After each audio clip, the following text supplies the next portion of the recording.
चल जाऊया. नाही थांब, मी तुला एक गोष्ट विचारू. हां हो आता मी जे विचारेन तसं प्लीज ऑनेस्टली आन्सर दे मला. बोल. तुला कधी माझा राग येतो का? कशासाठी?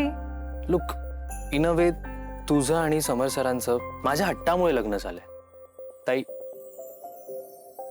पण ऐक ना, मी हे जे काय केलं ना ते तुला सुखात बघण्यासाठी केलं. सध्या आपण माझ्या नाही तुझ्या लग्नाची काळजी करूया. त्यामुळे मी तुला जे काही सांगितलंय त्या सगळ्याचा विचार कर. बाबा तुम्ही ठीक आहात ना? हो ठीक आहे, एवढं काही झालेलं नाहीये. बाबा मॉम खूप रडत होती माहितीये. तुला जर त्रास होत असेल ना तर तू आज बाहेर झोप, मी आणि रोहन आतमध्ये झोप. पण तुम्ही असं का म्हणालात मम्माला की तुम्ही तिला डिवोर्स देणार आहे म्हणून? अगं माणसाच्या आयुष्यामध्ये काही गोष्टी असतात, काही विचार असतात, काही तत्व असतात आणि माझ्या आयुष्यामध्ये प्रामाणिकपणा हा खूप महत्वाचा आहे. प्रामाणिकपणा ही काही शिकवण्याची गोष्ट नाहीये ग. त्यात पर्सेंटेज नसतं, एकतर तो असतो किंवा नसतो. माणसानं मोठी स्वप्न बघू नयेत असं माझं म्हणणं नाही, पण कशाच्या आधारावर सांग ना? त्यासाठी आपण काय पणाला लावतो, कसे वागतो याचा विचार त्यानं करायला नको? जाऊ दे, तुला नाही कळणार हे. एक दिवस पण कळेल, तुलाही कळेल.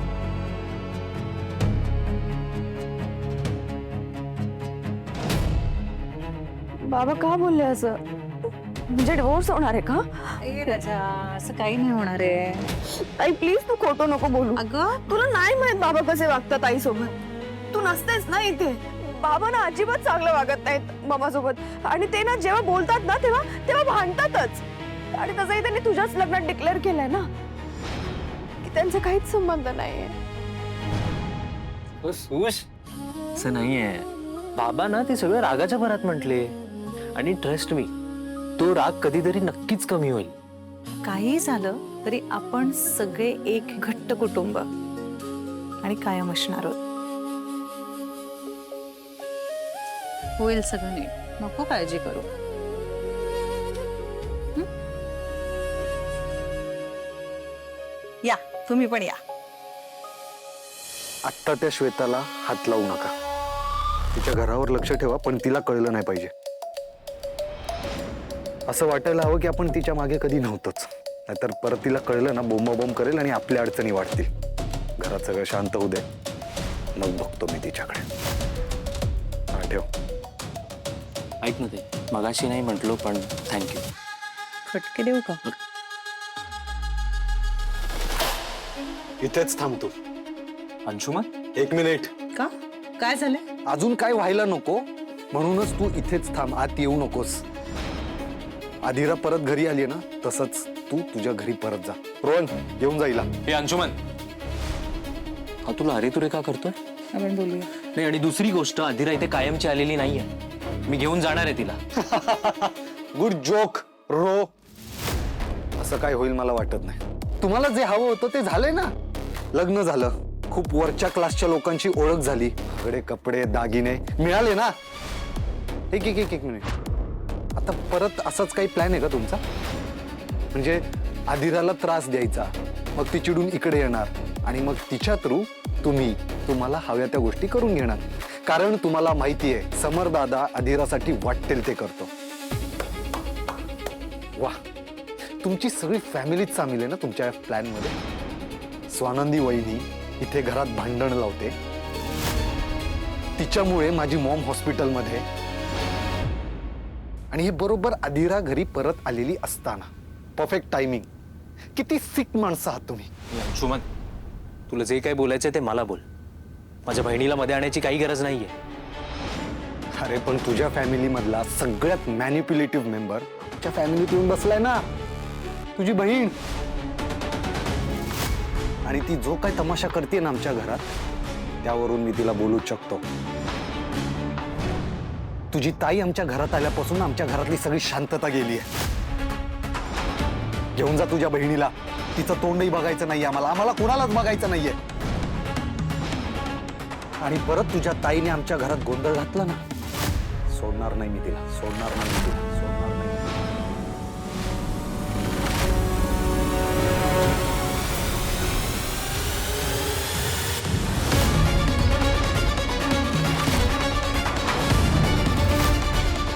माझ्या बहिणीला जर काही बोललास ना अंशुमन तर बघच. रोहन नाही ताई, आजवर नाही. ह्यांनी माझा फक्त चांगुलपणा बघितलाय, पण आता नाही. माझ्या फॅमिलीला आणि माझ्या ताईला जर काही बोललास ना तर मी किती वाईट आहे हेही दाखवू शकतो तुम्हाला. रोहन रोहन रोहन सोड त्याला. काय करतोयस तू? ताई, तू तुला कसं रोहन रोहन रोहन पुरे त्यांच्यासारखं नाही वागायचं आपल्याला. सोड ये चल.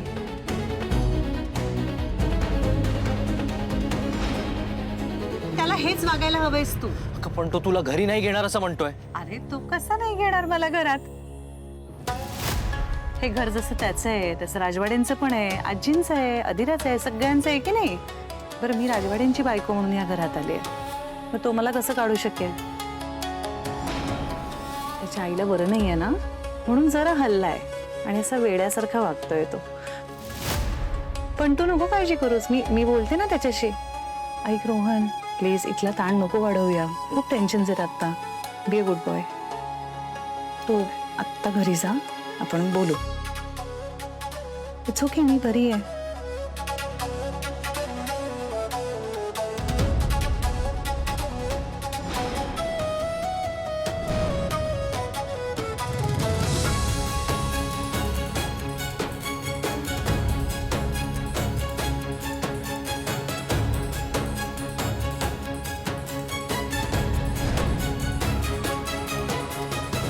खूप गैरसमज आहेत तुझे.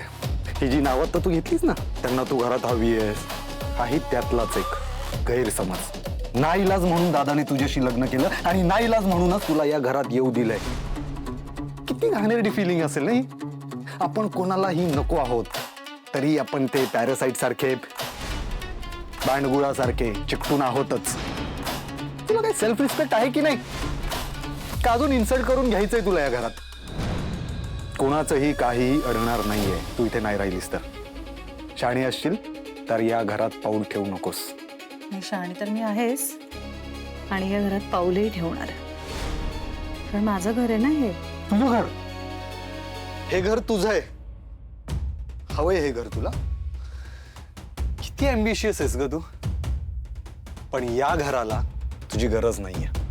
ते बघू आपण. माझ्या वाटेत येऊ नकोस वहिनी.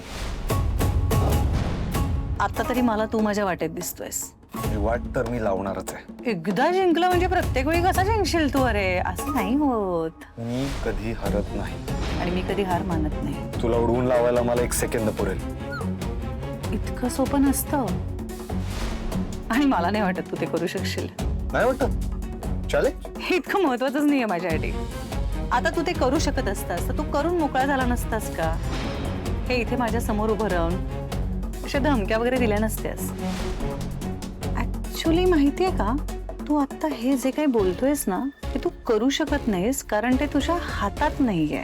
ठीक आहे, मग बघच तू तुझी वाट कशी लावतो ते. आता ना तुझा संसार होणार ना अधीराचा. आणि मी ना माझा संसार मोडू देणार ना अधीराचा.